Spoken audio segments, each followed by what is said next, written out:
नमस्कार मित्रांनो, 28 जानेवारी या दिवशी मैदान होतं सिद्धेश्वर कुरोली या ठिकाणी.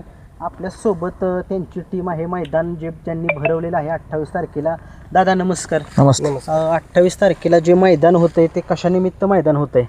28 तारखेला यशवंतबाबांचा आपला वार्षिक कार्यक्रम आहे. यशवंतबाबाच्या कार्यक्रमानिमित्त यशवंतबाबा केसरी या ठिकाणी आदत बैलाचं नियोजन केलेलं आहे. बर, मैदानाचं आदतचं मैदान आहे म्हणजे? आदतचं मैदान, नुसतं आदतच? नुसतं आदतच मैदान आहे. काय मैदानामध्ये प्रथम बक्षीस काय असेल? आमच्या मैदानाचं प्रथम बक्षीस 90,000, त्यानंतर द्वितीय बक्षीस 70,000, तिसरं 40,000, चौथं 25,000, त्यानंतर 15, 10, 7 आणि 5. त्याचबरोबर क्वार्टर फायनलसाठी प्रत्येकी 2,000 रुपये आहेत. मैदानामध्ये प्रवेश फी काय आहे? 1,000 रुपये प्रवेश फी आहे. त्याचबरोबर सर्व गाडी मालकांना, जे विजयी गाडी मालक आहेत गुलालाचे, त्यांना आपण ढाल लेख दिलेले आहे. बरं. मैदानाचं हे पर्व कितवं आहे?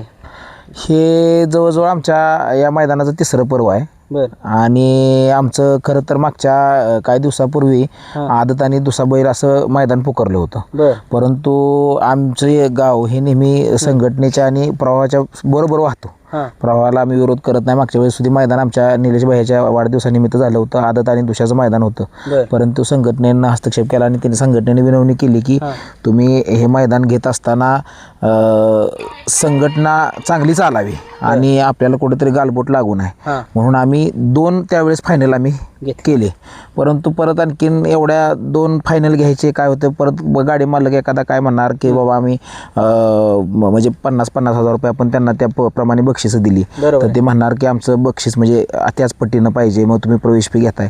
त्यामुळं आम्ही मग परत दुसऱ्याचं मैदान आत्ता कॅन्सल करून फक्त आदतचं मैदान ठेवलं आहे. आमच्या मैदानामध्ये सर्वांना म्हणजे खटाव तालुक्यालाच नव्हे तर बाकीच्या सर्वांना, परिसरात सर्वांना, माझ्या पंचक्रोशीमध्ये खटाव तालुक्यातलं सिद्धेश्वर कुरोलीचं मैदान पळायला चांगलं आहे. त्याचबरोबर मैदान रितसर होतं. आजपर्यंत एकाही बैलगाड्या मालकाची कधी तक्रार नाही की आमच्यावरती कधी अन्याय झाला आहे किंवा आम्हाला काहीतरी बक्षीस कमी जास्त दिलं. तर अशा पद्धतीचं पारदर्शक आम्ही मैदान या ठिकाणी कुरोलीच्या मातीमध्ये यशवंतबाबांच्या सिद्धेश्वराच्या नगरीमध्ये आम्ही घेत असतो. मैदानाचा पल्ला हा 800 ते 850 फूट पल्ला आहे. कुठेही थांबायला किंवा पळताना बैलांना कुठं अडचण येत नाही. लहान मोठा बैल असू द्या त्यांच्यासाठी चांगलं मैदान आहे. आम्ही फक्त परत जास्त दुसऱ्याचं ना आदतचं परत गोंधळ उडू नये म्हणून आम्ही दुसऱ्याचं मैदान कॅन्सल करून आदतचं मैदान आम्ही कंटिन्यू केलेलं आहे. मैदानाचं लोकेशन काय आहे? मैदानाचं लोकेशन आहे यशवंतबाबा स्टेडियम. सगळ्यांना माहीत आहे. यशवंतबाबांच्या माळावरती मैदान हे भरतं आणि वेळ कमी राहिला आहे. आज 24 तारीख आहे. 28 तारखेला आपलं मैदान आहे. 27 तारखेला संध्याकाळी आपले लॉट जाहीर होतील. लवकरात लवकर नोंद करून गाडी मालकांनी आपल्याला वेळेत सहकार्य करावं. मैदानाचा पल्ला तुम्ही सांगितलं 850 ते 850 फूट आहे. मैदानाची फाटीची रुंदी काय आहे? आता आपली 14 ते 15 फूट फाटीची रुंदी. मैदानाला आपल्या दोन्ही बाजूनं बॅरिकेड किती असेल? आपल्याला जवळजवळ दोन्ही बाजूला जवळजवळ 400 फूट बॅरिकेड असतंच दोन्ही बाजूला. बैलांना खाली थांबण्यासाठी काय पुरेशी जागा आहे का? आता एकतर मागच्या वेळेस ऊस होता, आता काय नाही, त्यामुळे मोकळं पटांगणच आहे. जेवढं पहिलं मागचं मैदान होतं तेवढंच पुढं पण आहे आणि मागं पण आहे. मैदानाला टोटल फाट्या किती आहेत? आमच्या 11 फाट्या आहेत त्या. पण आम्ही साधारणतः म्हणजे किती गाडी वय होत नाही त्यानुसार मग 7, 8, 9 अशा पद्धतीनं आम्ही घेतो. पण 11 फाट्या आहेत आम्हाला. मैदान आपल्याला कोणत्या चॅनेलवरती लाईव्ह दिसेल? P3 लाईव्ह, P3ला असतं आमचं लाईव्ह. P3 लाईव्हला दिसेल. मैदानाच्या आदल्या दिवशी लॉट काढले जातील. होय. काय सांगाल मैदानाबद्दल?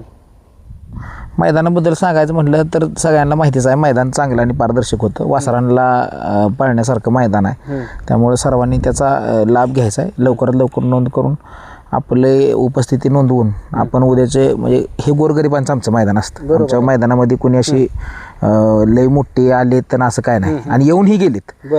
पण आमच्या सर्वांना आम्ही न्याय द्यायचा प्रयत्न करतो. या मैदानावरती काय ओळख वशिला पावणारा आवळा काय? आमच्याकडे ओळख वशिला पावणारा आवळा जात नाही. आमची गावची सुद्धा पोरं पुढं थांबत नाही. ती निकालाला सुद्धा आम्ही कुठे थांबत नाही. आम्ही सगळे पंच असतात आणि पंच त्याच्याप्रमाणेच निकाल देतात. खाली फक्त उभं करण्यासाठी एक दोघं जण असतात, ह्याच्या पलीकडे काही नाही, कुठल्याही काय वशेला ओळख वशेला चालत नाही. मैदान जे आहे ते अखिल भारतीय बैलगाडा शर्यतीचे जे नियम आहेत ते मैदानात लागू असणार. शासनाचे आणि अखिल भारतीय बैलगाडे संघटनेचे जे नियम आहेत त्याच आधारित आमचं मैदान आहे आणि त्याच नियम आणि अटीवरती आमचं मैदान पार पडतं. मैदानात तुम्ही जे 1 नंबरचं जे बक्षीस आहे, गाड्या कमी जरी आल्या ते दिलं जाणार का? 1 रुपया सुद्धा कमी घ्यायचा नाही. जे आमचं मैदान आम्ही सांगितलं पहिलं बक्षीस बाबा जेवढं आहे तेवढंच बक्षीस घेऊन जायचं, कितीही गाड्या कमी होत. आम्ही हे पैशासाठी मैदान पुकारलं नाही. आज गावोगावी रोज मैदानं 2-2, 3-3 आहेत. सगळ्यांना माहिती आहे की फार गाड्या कमी पळतात. तरी आमच्या कुरोली भागामध्ये ह्यात कधी कोणाला आम्ही 1 रुपया कमी देतही नाही आणि दिलाही नाही. मैदान सकाळी किती वाजता चालू होईल 28 तारखेला? मैदान आमचं जर समजा थंडीचा दिवस कमी असेल तरी पण 9-9:30ला आमचं मैदान चालू होतंच. फायनल आपल्याला उजेड सट्टा बघायला मिळेल? हो, 100%. मैदानामध्ये आपले जे लांबून जे येणार आहेत गाडी मालक, त्यांची राहण्याची वगैरे काय सुविधा? तशी राहण्याची सुविधा म्हणजे असं काय होत नाही. आता लय लांबून गाडी मालक येते त्यांना, पण तसं जरी काय वेळ आलं तर आमच्या जेवण खाण्यासहित आमच्याकडे सोय अशी उपलब्ध आम्ही करू शकतो. मैदानामध्ये ॲम्ब्युलन्सची सुविधा वगैरे आहे का? असते की. डॉक्टरांची टीम, पशुवैद्यकीय हो, अधिकारी? 100%. आमच्या गावचे बोराट डॉक्टर आहेत आणि इतर बी आमचे खाजगी गावातले बरेच डॉक्टर आहेत की अतिशय निपुण आहेत. ते असतातच इथं, तेच कमिटीत पण ते पण आहेत. मैदानामध्ये जे लांबून बैलगाडा मालक येणार आहेत त्यांच्यासाठी काय सांगाल संदेश? लवकरात लवकर खरं तर नोंद करून घ्यावी हाच संदेश महत्त्वाचा सांगायचा. त्यानुसार आम्हाला पुढचं नियोजन आखता येतं. ठीक आहे. आणि कोण बोलणार?